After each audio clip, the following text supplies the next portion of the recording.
McLaren has had its worst start to the Formula 1 season for 5 years, scoring just 6 points thanks to Lando Norris's 7th place in the Saudi Arabian Grand Prix. Yet Daniel Ricciardo says he wouldn't be surprised if McLaren wins a race in 2022. That's a bold statement, although in fairness to Ricciardo, saying you wouldn't be surprised if something happens doesn't constitute a prediction that it will happen. But it does indicate that the Australian doesn't believe all is lost for McLaren, despite what we could generously describe as a challenging start to F1's new rules era, with a car that started pre-season testing so promisingly, proving to be nothing more than a modest midfield runner so far. So what makes him believe a turnaround is possible? How deep a hole is McLaren in? And how well placed is Ricciardo once again to be the beneficiary if the team is able to win a race this year? First, let's take a closer look at what Ricciardo actually said.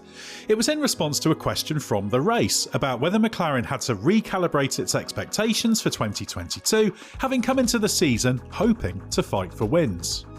But while Ricciardo accepts that a shot at winning will come a bit later than desired, he did say, "I wouldn't actually be surprised because I still believe in the team." Ricciardo referred to the first race of the season as crisis mode, after brake cooling problems that arose in the Bahrain test were only partly fixed in time for the race weekend. But in Saudi Arabia, McLaren performed a little better, with both Norris and Ricciardo on the edge of Q3, although Ricciardo was hit with a grid penalty for impeding Esteban Ocon during qualifying. Ricciardo backed the leadership of team principal Andreas Seidl as one of the reasons for staying hopeful. Given Seidl has overseen McLaren's re-emergence as a race-winning team, with Ricciardo ending its 8.5-year win drought with victory at Monza last year, the confidence is probably well placed. But if McLaren is to be in a position even to think about race wins, it needs to find significant performance. First and foremost, it must re-establish itself as a top 10 team if it's to have any chance of being at the front without the help of an outrageous slice of luck. We'll delve into just how far behind McLaren is in a moment, but first, thanks for watching this video. It really does help us to do what we do, as does hitting the thumbs up to show you like it. To make sure you don't miss anything from the race, also hit the subscribe button, and to be told the moment there's something new to watch, chime the notifications bell. McLaren did at least make some progress between the first race of the season in Bahrain and the second in Saudi Arabia. While it was a similar distance from the front in Jeddah in terms of pace, Norris was at least able to get within 33 thousandths of a second of making it to Q3. But the McLaren Mercedes MCL36 has only been the 8th fastest car on average so far this season, which shows how deep a hole the team is in. Norris did have a good race in Jeddah and came close to passing Ocon's Alpine on the last lap, but the fact 7th represented a very good result for McLaren shows how far it has fallen. As for Ricciardo, he retired in Saudi Arabia with a loss of drive, having opted for a risky strategy with an early pit stop. So what's the problem? Well, what's concerning for McLaren is that it's not in the position of Mercedes and Aston Martin, which have had to run their car with a compromised, higher ride height setup to combat porpoising. Those teams can at least rest their hopes on fixing the problem and unlocking vast swathes of lap time, but McLaren has other difficulties. It seems simply that its car is lacking downforce and therefore performance. As Seidl has put it, other teams did a better job. McLaren says it is missing aerodynamic load and mechanical grip, but will not say explicitly what it got wrong over the winter. It either missed its downforce targets, or it transpires those targets were set too low and other teams have outgunned them, because as technical director James Key said during testing, the car was correlating well with simulations. While McLaren has avoided the porpoising problems of some of its rivals, and it should be noted that Key did also say during testing that certain parts, when put on the car, could trigger this, it clearly has wider problems.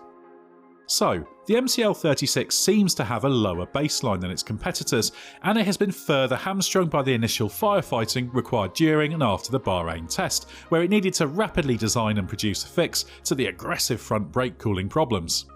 This has also potentially caused aerodynamic problems given the importance of controlling the front wheel wake, potentially contributing to the team's downforce deficit.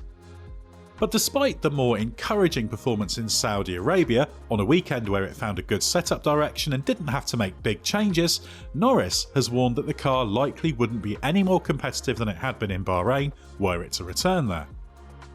That Saudi Arabian Grand Prix result was a morale boost, but benefiting from attrition to finish 7th on a track where the car works relatively well is a long way from McLaren's expectations for 2022, let alone its ultimate ambitions of re-emerging as a title-challenging force.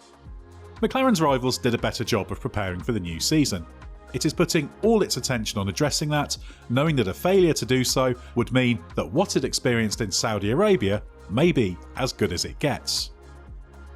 Have you joined our league on the Grid Rival app yet? If you like motorsport fantasy games, then make sure you sign up and search for the Race League, or click the link in the description of this video to play against members of our team and thousands of fans.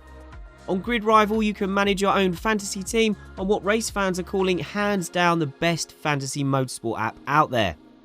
Joining a league on Grid Rival will make every race more exciting, more engaging, and of course more competitive. You can even create your own league and invite your friends. Plus, it has a great group chat function so you can talk to other players to see what strategy everyone is using. Grid Rival is an unofficial application and not associated with Formula 1, MotoGP or any of their athletes. Before attention switched to how off the pace it was, the big question surrounding McLaren heading into the season was the form of Ricciardo. Last year, he revealed he was on a 3-year contract with the team, so his place at McLaren seems safe for 2023, but having been outperformed by teammate Lando Norris last season, he still has much to prove. The 2022 season so far has been inconclusive. Ricciardo missed the Bahrain pre-season test with COVID-19, and although he returned for the race, it was clear after that he wasn't at 100% fitness. Despite finishing 14th and ahead of Norris, this was only thanks to his teammates' failed strategy gamble. Prior to the TV interviews, Ricciardo spent a few minutes sitting down to recover, but after the Saudi Arabian Grand Prix, he was more his normal post-race self, so has put any COVID hangover behind him. Ricciardo does appear relatively happy with the way the new car is working, even if its pace isn't good, having last year struggled under braking and in corner entry, making so-called combination entries particularly time-sapping. That meant he was outperformed and outscored by Norris, although the eventual points gap arguably flattered Ricciardo given it was just 45 points. However, the two circuits F1 has raced on so far aren't the most challenging in terms of exposing any carryover of Ricciardo's struggles, so it won't be until we've been to more tracks that there's a definitive answer on whether Ricciardo really has put such struggles behind him.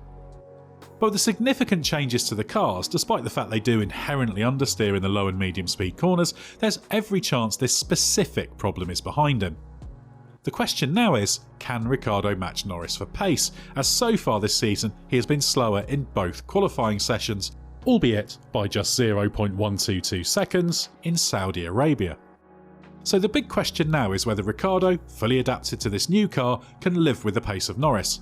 That will be a key factor in whether, if and when McLaren does have a car good enough to fight at the front, Ricciardo will be best placed to add to his Monza 2021 win. For now, it's simply a case of making the best of it, with Ricciardo setting his sights on a points finish in this weekend's Australian Grand Prix as a potential little victory. McLaren has a long way to go before it can fight for real victories, but it's a robust team that has proved its mettle since the nadir of 2018, when it realised all of its ills couldn't be blamed on former engine supplier Honda. With a focus on the long term and the belief that it won't be until 2024 that McLaren has a car that's a product of a team with no inherent disadvantages thanks to the new wind tunnel coming online in 2023, it now has to make the most of what it's got. And while Ricciardo might have been optimistic when he suggested he wouldn't be surprised for McLaren to win a race this year, perhaps his overriding thought was to stay positive and to ensure that the team doesn't become discouraged by its difficult start. After all, there's still plenty of time for a turnaround for McLaren in 2022, but it's going to take something special to deliver that.